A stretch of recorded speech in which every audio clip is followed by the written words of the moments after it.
Fala, gente boa! Agora surge aquela pergunta, tá? Que até né, o cara né, que nesse exato instante tá, está sentado no trono do seu respectivo banheiro e que mora lá num vilarejo, lá nos cafundós da China, né? Até esse cara, ele está se perguntando, afinal de contas, o que o Arthur Ferreira da Costa, popular Arthurzão Baiano, genro de Abdon Batista, fez naqueles períodos, né, nas várias vezes em que foi prefeito de Joinville, o período entre 1915 e 1921. Bom, algo que eu acabei não esclarecendo no vídeo anterior, tá? Por que que o Arthur Ferreira da Costa exerceu tantas vezes, principalmente nos anos de 1917 e 1918, o cargo de prefeito, ou melhor, de superintendente municipal? Bom, aqui na mesma época, o Abdon Batista exercia ainda um outro cargo, que era de senador da República. Sim, coisas do Brasil. Pela legislação da época, tá? Você poderia exercer mais de um cargo público, tá? Então, no caso, o Abdon Batista, apesar de ser prefeito de Joinville, ele também era senador da República, tá? Coisas do Brasil, tá? Bom, mas afinal de contas, o que o nosso amigo Arthur, né, o Arthurzão Baiano, fez de tão extraordinário, né? Ainda continua martelando essa pergunta, né? Bom, uma das leis, né, uma lei bem curiosa, por sinal, que o Arthur Ferreira da Costa ele acabou baixando, isso em agosto de 1917, foi a lei número 262. O que era essa lei? Tá? Bom, uma outra lei anterior, que também foi baixada pelo Arthur Ferreira da Costa, ela proibia o funcionamento de estabelecimentos comerciais em Joinville aos domingos. Tá? Na época, lá em 1917, tá, havia, estava em acontecimento, tá, a Primeira Guerra Mundial, e havia toda aquela paranoia, né, típica da época dos tempos de guerra, né, havia aquele temor de que a comunidade alemã de Joinville se aproveitasse do único dia de folga, no caso domingo, para se reunir para e essas reuniões seriam reuniões contrárias aos interesses brasileiros, né? Enfim, né? Havia toda aquela paranoia de guerra, né? Então isso é o possível motivo, né?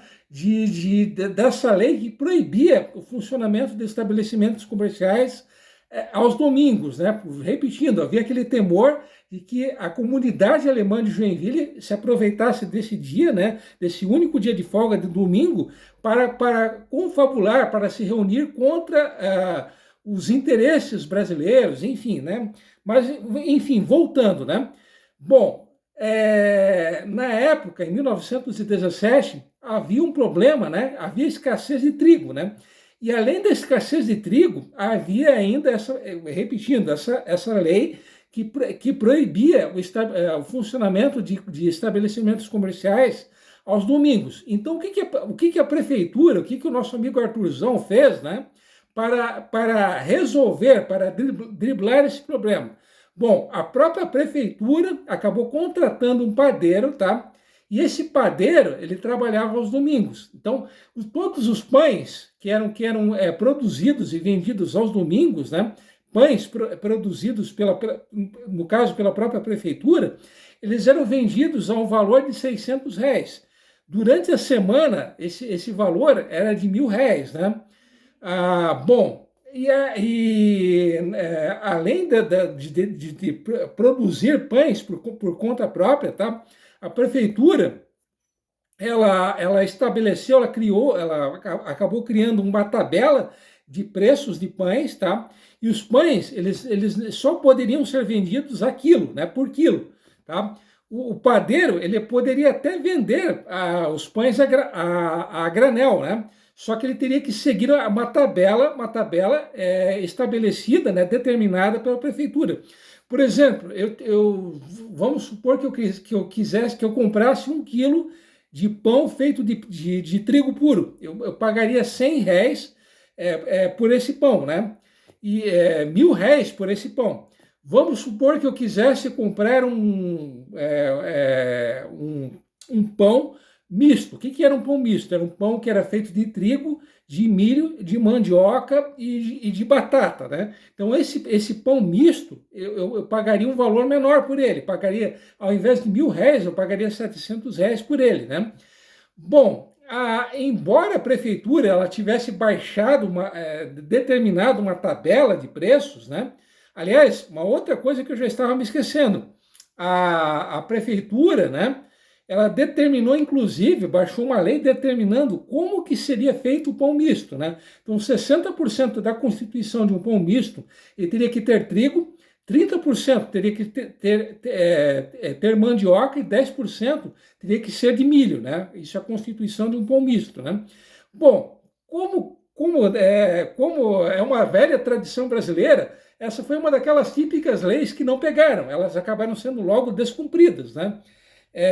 Ao invés, né, de produzirem pães de tamanhos maiores, né, os padeiros eles começaram a produzir pães menores, né?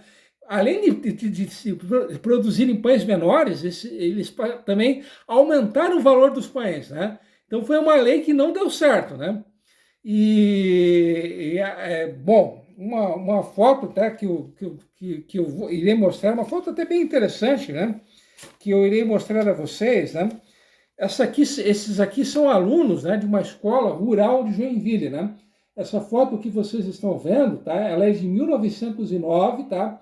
E essa escola, ela estava localizada na Estrada Blumenau, região rural, né? Que vale hoje uma área rural, parte rural do bairro Vila Nova, tá? Tem uma outra foto menor, tá? Que é daquele prédio que durante praticamente 40 anos, né?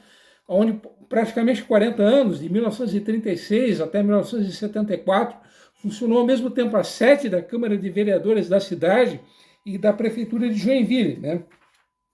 Antes de funcionar tanto a Prefeitura quanto a Câmara de Vereadores nesse local, ali funcionou duas escolas, na verdade. Uma escola que pertencia ao padre Carlos, que foi, como é sabido, foi o primeiro padre da história de Joinville, né?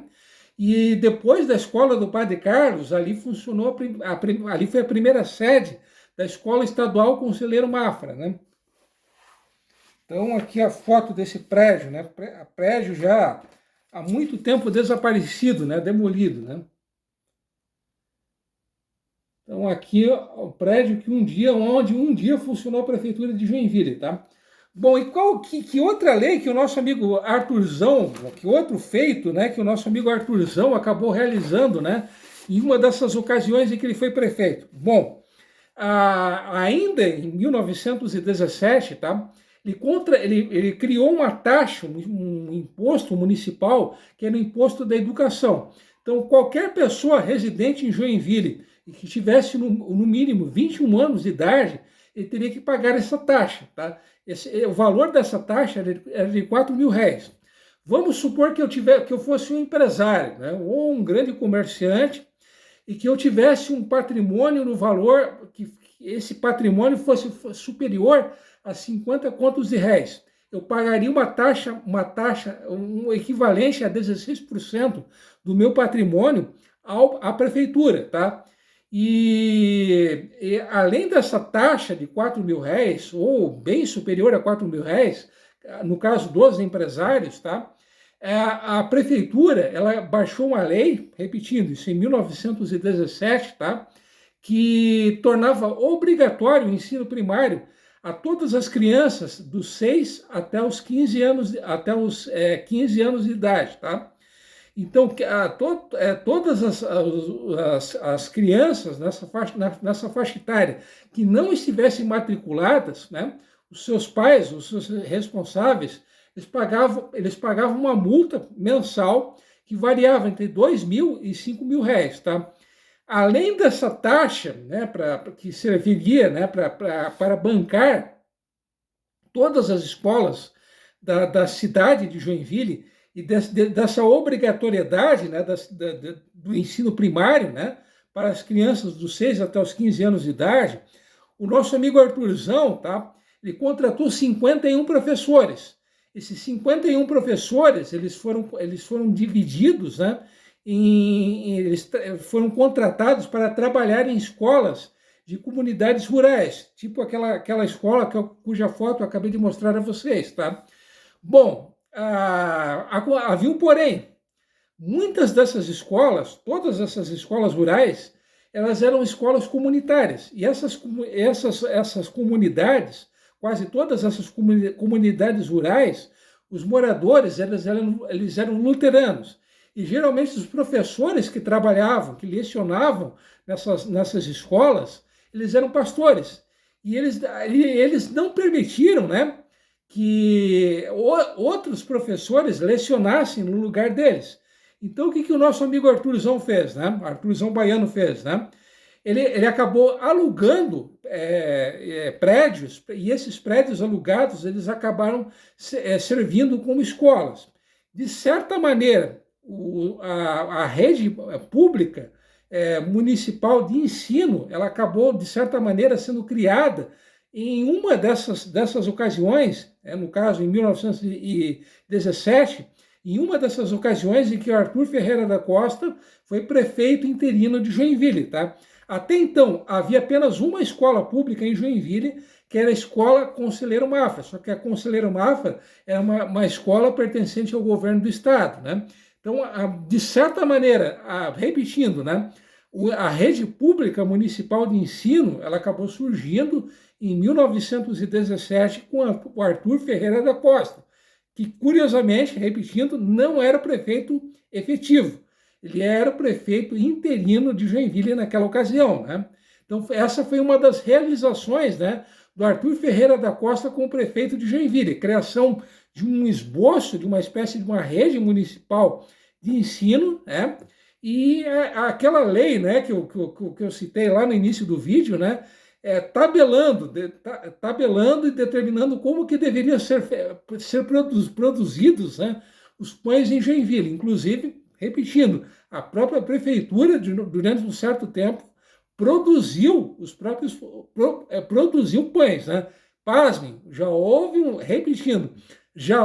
momento em que a própria prefeitura de Joinville produzia pães, né? Coisas do Brasil, coisas das antigas, ou melhor dizendo, né? Então, pessoal, mais uma vez, perdão caso eu tenha deixado alguma informação importante, né, de fora, mas resumidamente, né, esse foi o Arthur Ferreira da Costa, né? O Arthur Ferreira da Costa, né, que eu já estava me esquecendo, que chegou a ser senador da República de 1934 até 1937, né? Inclusive foi ele o político que mais lutou para que fosse construído o Porto de São Francisco, né? Até 1955, o que existiam eram vários trapiches, não existia um porto, tá? São Francisco só passou a ter realmente um porto, né, com a administração, com silos frigoríficos, enfim, toda aquela estrutura de porto, em 1955, 1º de julho de 55, essa é a data oficial da inauguração do Porto de São Francisco. Repetindo, que existiam antes, né, eram trapiches, eram 4 trapiches, para ser mais exato, tá? Mas um porto com cais e tudo mais, né, como nós conhecemos, isso não existia, tá? Isso é algo relativamente recente. Repetindo, o Arthur Ferreira da Costa foi o político que mais lutou para que o Porto de São Francisco fosse construído, né? Então, isso foi mais uma outra realização do nosso amigo Arthurzão Baiano, o genro do Todo-Poderoso e também baiano Abdão Batista, tá? Então, vou ficando por aqui. Mais uma vez, obrigado pelo carinho e pela atenção de todos vocês, tá? Até semana que vem, como sempre, fui!